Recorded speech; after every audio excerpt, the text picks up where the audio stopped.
The master Prakash classes YouTube channel आप सभी लोगों का स्वागत करता है। आपकी परीक्षा में अब ज़्यादा समय नहीं बचा हुआ है। जितना भी समय आपके पास है उसमें आप लोगों को अधिक से अधिक प्रैक्टिस सेट लगाना चाहिए और इसी उद्देश्य से हम लोग यहाँ पर आपके जो फर्स्ट पेपर है 50 नंबरों का उसका प्रैक्टिस सेट लेकर आए हैं। तो यह इस प्रैक्टिस सेट को एक नए तरीके से सॉल्व करेंगे। नया तरीका ये है कि जैसा आप सभी लोगों को पता है, कल से ही वायरल फीवर का अटैक मेरे ऊपर है, यानी कि बोलने में भी दिक्कत हो रही है, तबीयत भी खराब है। तो हम लोग करेंगे क्या कि जिस प्रकार आप परीक्षा कक्ष में बैठकर प्रश्नों को सॉल्व करते हैं, यानी कि आप प्रश्न पढ़ते हैं, विकल्प पढ़ते हैं और फिर OMR शीट पर टिक लगाते हैं, सेम उसी प्रकार से यहाँ पर प्रश्नों को सॉल्व करेंगे। प्रश्न भी आपको पढ़ना है, विकल्प भी आपको पढ़ना है और कमेंट बॉक्स में आंसर भी आपको बताते चलना है। यानी कि हम ज़्यादा बोल नहीं पाएंगे, तो आप लोग सहयोग करिए और हम लोग अपने प्रैक्टिस सेट को स्टार्ट करते हैं। और यहाँ पर एक चीज़ और विशेष रूप से ध्यान देना है कि जो आपका सामान्य ज्ञान का प्रैक्टिस सेट है, बाकी के बचे हुए दिनों में कम से कम 10-12 सामान्य ज्ञान के प्रैक्टिस सेट को हम लोग सॉल्व करेंगे। यानी कि एक दिन में 3 से 4 वीडियो आपकी सामान्य ज्ञान की आएगी, 3 से 4 वीडियो आपकी सामाजिक अध्ययन की आएगी जो कि आपका सेकंड पेपर है, और विज्ञान की भी 1-2 वीडियो आएगी पर डे। और आपका अगर आप लोग कहेंगे तो करंट अफेयर्स की भी हम लोग प्रैक्टिस सेट स्टार्ट कर देंगे। तो चलिए बाकी के बचे हुए दिनों में मैराथन पढ़ते हैं और जी जान लगा के प्रैक्टिस सेट को स्टार्ट करते हैं। तो चलिए पहला प्रश्न आप लोग देख लीजिए।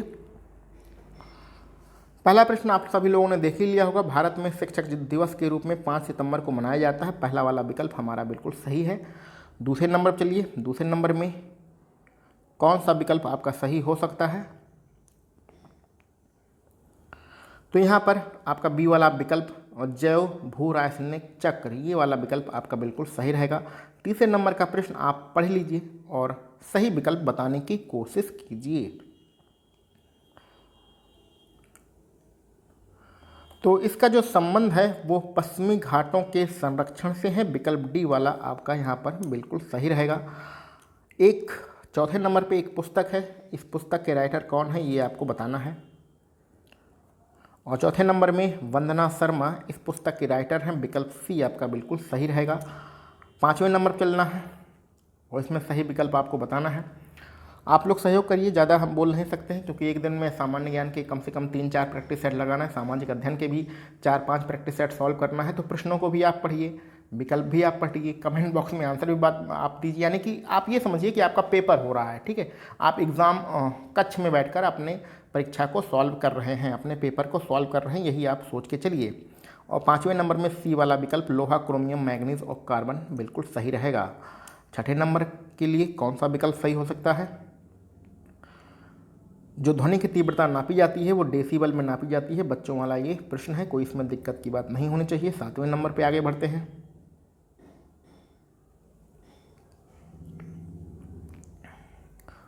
सातवें नंबर में गैल्वेनीकरण में हम लोग जो करते हैं लोहे की धातुओं पर, उसमें टिन की परत चढ़ाई जाती है। विकल्प सी वाला आपका बिल्कुल सही रहेगा।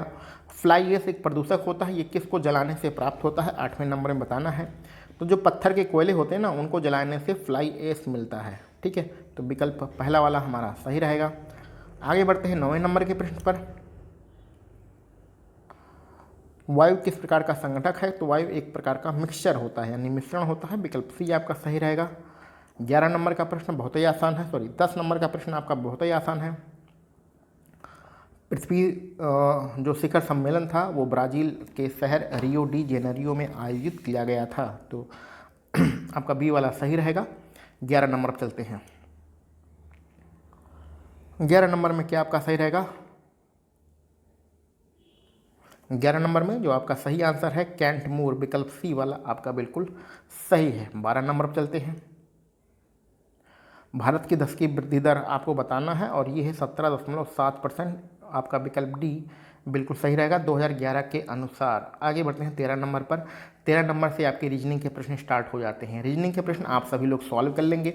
ये जो PDF है आप टेलीग्राम चैनल पे जाइएगा, वहाँ पर इसको डाउनलोड कर लीजिएगा। डाउनलोड करने के बाद सारे रीजनिंग के प्रश्नों को सॉल्व कर लीजिएगा। अगर आपको रीजनिंग के प्रश्न सॉल्व करने में दिक्कत आ रही होगी तो यूट्यूब पर जो सामान्य ज्ञान सॉरी, जो जूनियर शिक्षक भर्ती की प्लेलिस्ट है उसमें जाइएगा, उसमें रीजनिंग के 20 लेक्चर कराए जा चुके हैं। तो उन 20 लेक्चर को रीजनिंग के देख लीजिएगा, उसमें इस प्रकार के सारे प्रश्नों को सॉल्व कराया गया है। तो उन 20 लेक्चर को देखने के बाद ये प्रश्न आपको बहुत सरल लगेंगे और आप इसको फटाफट सॉल्व कर सकते हैं। तो यहाँ पर हम रीजनिंग के प्रश्नों को छोड़ देते हैं, क्योंकि आप सभी लोग इसको सॉल्व कर सकते हैं। अगर इसको सॉल्व करने लगेंगे तो हमारा समय ज़्यादा व्यर्थ हो जाएगा। तो यानी कि अगर आप वो 20 लेक्चर देख लेते हैं रीजनिंग के, तो आप समझ लीजिए कि आपके अगर 7 प्रश्न रीजनिंग के आते हैं तो 7 में से आप 5 प्रश्न आराम से कर ले जाएंगे। ठीक है, तो चलिए रीजनिंग के प्रश्न आप लोग सॉल्व कर लेंगे।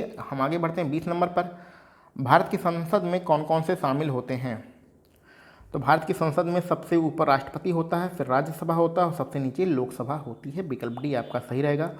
21 नंबर के प्रश्न में क्या आंसर हो सकता है, बताने की कोशिश करिए। तो इस पद्धति को क्या कहा जाता है? सार्वजनिक वितरण प्रणाली कहा जाता है। पहला वाला विकल्प बिल्कुल सही रहेगा। 22 नंबर पे आगे बढ़ते हैं। गोल्डन हैंडशेक का क्या मतलब होता है? तो इसका मतलब होता है कर्मचारियों की स्वैच्छिक सेवानिवृत्ति से। विकल्प सी वाला बिल्कुल सही रहेगा। अल्प विकसित देशों की गरीबी का मुख्य कारण क्या है? तो 23 नंबर में कौन सा विकल्प सही रहेगा? स्वैच्छिक निष्क्रियता। विकल्प ए वाला हमारा बिल्कुल सही रहेगा। 24 नंबर का प्रश्न देख लीजिए और सही आंसर बताने की कोशिश करिए। 24 नंबर में जो सही विकल्प होगा, जनता के पास मुद्रा बैंकों में जमा से कम है, ये आपका बिल्कुल सही रहेगा। 24 नंबर में ए वाला विकल्प आपका सही रहेगा। 25 नंबर चलते हैं। सबसे पहले जो 4 आश्रम के बारे में बताया गया था वो कहाँ पर बताया गया था? तो ये जबालोपनिषद में बताया गया था। विकल्प डी आपका बिल्कुल सही रहेगा। अशोक के जो शिलालेख थे उनकी लिपि क्या थी? तो अशोक के जो शिलालेख थी उनकी लिपि जो है ब्राह्मी लिपि है। पांड्य वंश की राजधानी कौन सी है? तो ये मदुरै है। पांड्य वंश की राजधानी मदुरै है। चलिए 28 नंबर का प्रश्न पढ़िए और इसमें से क्या सही हो सकता है उसको बताने की कोशिश करिए। यहाँ पर आपका पहला वाला विकल्प बिल्कुल सही रहेगा। ठीक है, आगे बढ़ते हैं अगले प्रश्न पर। ये एक पुस्तक है, इसके राइटर कौन है ये आपको बताना है। तो इस पुस्तक के जो राइटर है वो बदायूनी साहब हैं, यानी कि आपका विकल्प बी बिल्कुल सही रहेगा। आगे बढ़ते हैं। संगमरमर से बनी हुई जो पहली इमारत थी मुगल काल में वो कौन सी थी? तो वो एतमादुद्दौला का जो मकबरा था वो संगमरमर से बना हुआ पहली इमारत थी। विकल्प डी आपका बिल्कुल सही रहेगा 30 नंबर में। 31 नंबर पर चलते हैं। धन का पलायन सिद्धांत दादा भाई नौरोजी ने दिया था और अपने किस पुस्तक में दिया था? पुस्तक का नाम बताना है और सबको पता है पुस्तक नाम poverty and un-British rule in India, ये हमारी पुस्तक का नाम है। 32 नंबर चलते हैं। पहली रेल लाइन भारत में किसके समय में बिछाई गई थी? बहुत ही महत्वपूर्ण प्रश्न है और बहुत ही आसान प्रश्न है। इसका आंसर लॉर्ड डलहौजी। 33 नंबर का प्रश्न बहुत ही आसान है, इसका आंसर आपको लोगों को पता होगा, महात्मा गांधी। विकल्प बी सही रहेगा। सुभाष चंद्र बोस ने अंतरिम सरकार की जो स्थापना किया था उसकी घोषणा कब किया था? तो उसकी घोषणा जो है 21 अक्टूबर 1943 में की गई थी। आपका विकल्प ए वाला बिल्कुल सही रहेगा। 35 नंबर पर बढ़ते हैं। शीतकालीन ओलंपिक 2022 का शुभंकर क्या है? तो 35 नंबर में बिंग डोएन ये इसका शुभंकर है। 2022 में ये खेल होने वाले हैं। विकल्प बी आपका बिल्कुल सही रहेगा। 36 नंबर पे आगे बढ़ते हैं। तो आपको बताना है ये अवार्ड किसे दिया गया है? Wisden woman leading cricketer of the year. तो ये स्मृति मंधाना को अवार्ड दिया गया है। विकल्प सी वाला आपका बिल्कुल सही रहेगा। चलिए 37 नंबर में क्या आंसर हो सकता है? ये तो आप क्रिकेट देखते ही होंगे, सबको पता होगा, मुंबई इंडियंस इसकी विजेता थी। फर्स्ट पर्सन एक पुस्तक है और इसके राइटर कौन है? इसके राइटर हैं मिशेल ओबामा। ठीक है, चलिए आगे बढ़ते हैं। 29 नंबर पर आईपीएल टीम सनराइजर हैदराबाद के मालिक कौन हैं? अच्छा, आईपीएल के दो क्वेश्चन इसमें आ गए हैं। सनराइजर हैदराबाद के मालिक कौन है? मारन साहब है, कलानिधि मारन। विकल्प सी आपका बिल्कुल सही रहेगा। 40 नंबर पर चलते हैं। 40 नंबर का प्रश्न पढ़ के आंसर बताने की कोशिश कीजिए। तो इसका जो सही आंसर होगा वो धारवाड़ क्रम विकल्प सी आपका बिल्कुल सही रहेगा। 41 नंबर बढ़ते हैं। सर्वाधिक वर्षा किस मानसून से होती है? तो सर्वाधिक जो वर्षा होती है वो दक्षिणी पश्चिमी मानसून के द्वारा होती है।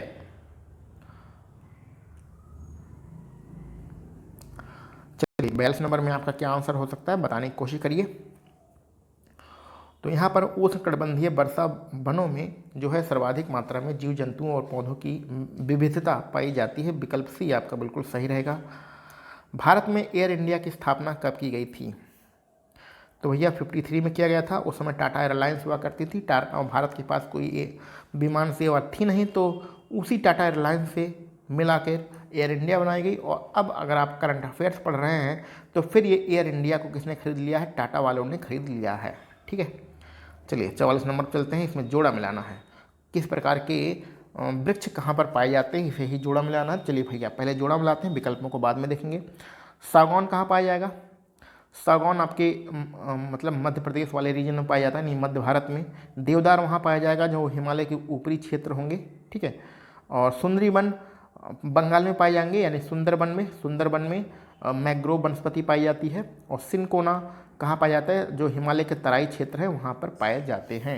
यानी कि 2 4 3 1 ये क्रम बन रहा है और 2 4 3 1 ये आपके पहले वाले विकल्प में दिया गया है। चलिए आगे बढ़ते हैं 45 नंबर पर। भारतीय संविधान का कौन सा अनुच्छेद मौलिक अधिकारों का संवैधानिक उपचार प्रदान करता है? तो बहुत ही बच्चों वाला प्रश्न है, सबको इसका आंसर पता होना चाहिए। तो संवैधानिक उपचारों का जो आर्टिकल है वो आर्टिकल 32 है। ठीक है, आगे बढ़ते हैं। 46 नंबर का प्रश्न पढ़िए और आंसर बताने की कोशिश करिए। 46 नंबर में दोनों सदनों में राष्ट्रपति के संयुक्त संबोधन संसद सत्र से प्रारंभ होता है, यानी कि विकल्प सी वाला आपका बिल्कुल सही रहेगा। 47 नंबर पर चलते हैं। अवशिष्ट अधिकारों का क्या मतलब होता है ये आपको बताना है दिए गए विकल्पों में से। विकल्पों को ध्यान से पढ़ लीजिए।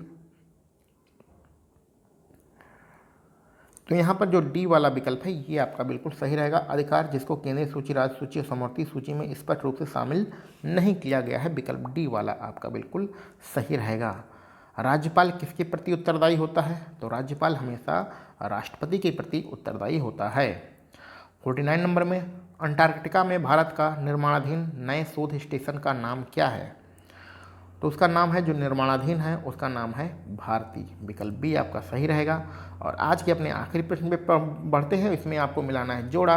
कौन सी परियोजना किस नदी पर है, यही जोड़ा मिलाना है। तो चलिए फटाफट जोड़ा को मिला लेते हैं। उकई परियोजना कहाँ है? ये तापी नदी पर है। तो जयकावड़ी जो परियोजना है वो कहाँ पर है? ये गोदावरी नदी पर है। और खड़गवासला ये परियोजना कहाँ पर? ये मुथा में है। और हीराकुंड सबको पता है, हीराकुंड ये महानदी में है। तो 4 1 3 2 का हमारा क्रम बन रहा है। तो 4 1 3 2 ये आपके विकल्प बी में दिया गया है। तो इस प्रकार हम लोगों ने यहाँ पर अपने सामान्य ज्ञान जो कि आपका फर्स्ट पेपर है उसके टोटल 50 प्रश्नों को सॉल्व किया है, लेकिन इसमें रीजनिंग के प्रश्नों को छोड़ दिया है। रीजनिंग के प्रश्न आप सॉल्व कर लीजिएगा।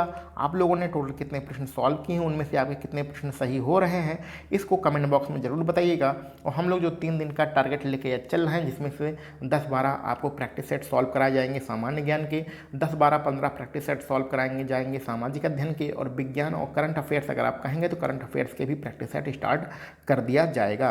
तो आप लोग क्या चाहते हैं, क्या आपका सुझाव है, क्या आपका शिकायत है, या कुछ भी आपको अगर बताना हो तो कमेंट बॉक्स में ज़रूर लिखिएगा। और ये प्रैक्टिस सेट कैसे लगा, ये जो प्रैक्टिस सेट करने का तरीका है ये भी आपको कैसा लगा, इस चीज़ को कमेंट बॉक्स में ज़रूर बताइएगा। चलिए मिलते हैं हम लोग अपने अगले प्रैक्टिस सेट में। आप सभी लोगों को वीडियो देखने के लिए बहुत बहुत धन्यवाद।